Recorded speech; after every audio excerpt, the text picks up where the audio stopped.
నేను ఇంకో మాట అడుగుతున్నా ఈ మంత్రి గారిని.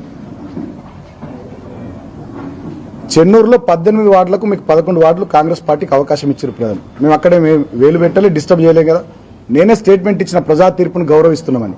మరి ఇక్కడ క్యాతన్పల్లి మున్సిపాలిటీలో 22 వార్డులకు కానీ 14 వార్డులు మాకు ప్రజలు గెలిపించి మాకు అవకాశం ఇస్తే ఇక్కడి ప్రజా తీర్పును మీరు ఎందుకు తుంగలో దొక్కుతున్నారు?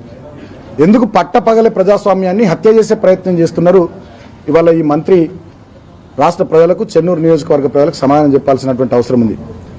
ఇప్పుడు కొత్త కథ వినిపిస్తా ఉంది ప్రొద్దు నుంచి. స్వయంగా కలెక్టర్ కుమార్ దీపక్ అనేటోడు, అదేవిధంగా ఈ మున్సిపల్ కమిషనర్, ఎంఆర్ఓ వీళ్ళు మా అభ్యర్థుల, మా కౌన్సిలర్ల బంధువులకు, వాళ్ళకు వీళ్ళకు ఫోన్లు కొట్టి మీ ఇండ్లు కూల్చేస్తారు, మీ ప్లాట్లు గుంజుకుంటారు, మీరు రామకృష్ణాపూర్లో తిరగలేరు, మీకు ఇబ్బందులు అవుతాయి అని చెప్పి ఈ రకంగా బెదిరించే కార్యక్రమానికి మళ్ళా తెరలేపిరు.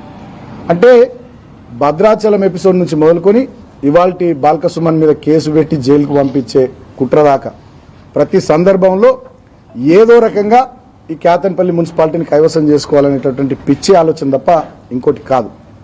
అందుకనే నేను చెన్నూరు నియోజకవర్గ ప్రజలకు, రాష్ట్ర ప్రజలకు విజ్ఞప్తి చేస్తా ఉన్నా.